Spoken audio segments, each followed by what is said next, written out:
Hello everyone, welcome to another simple tutorial of Windows 10 in OpenBox channel. So in this tutorial, I'm going to show you how to fix the high memory usage in Google Chrome or high RAM usage in Google Chrome browser. So first of all, you just have to go to your Google Chrome browser and you have to check how many extensions you have downloaded and how many extensions are running in the background when you're using Google Chrome. So first of all, you just have to go to the three dot menu here and you have to go to the more tools here and click on extension, and it will show you all the extension here that you have downloaded or automatically downloaded in your Google Chrome browser. So you can just remove here the unnecessary extension that you don't need, or you can just turn off the extension from here.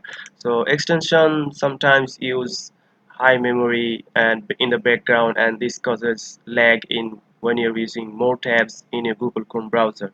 So try to disable the extension here that you don't need here. So I have only 4 extension that I use. So if you have more extension, just remove the extension or disable the extension that you don't need.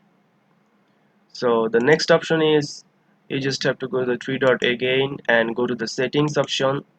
After opening the setting option, scroll down and go to the advanced option and make sure that you're in the system here. Make sure that continue running background apps when Google Chrome is closed, so make sure that it's turned off here like this.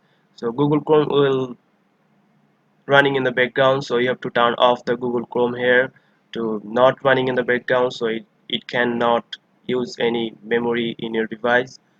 So this is two method here, and another you can just do is just clear your history and cache memory data. So and cache memory, you just have to go to the privacy and security and clear browsing data. Just click here and choose all the option here, and just you can just clear data here. This will also help you for high RAM or high memory usage in Google Chrome browser. So you can just clear data here, so it's temporary use, so I'm not gonna do it here. So you just have to do this first two option that I'm showing, that will use less memory in Google Chrome browser. So that's it guys, this is a very easy and simple tutorial for you. So I hope you found this video helpful. So if you found this video helpful, please subscribe to my channel, and thank you for watching.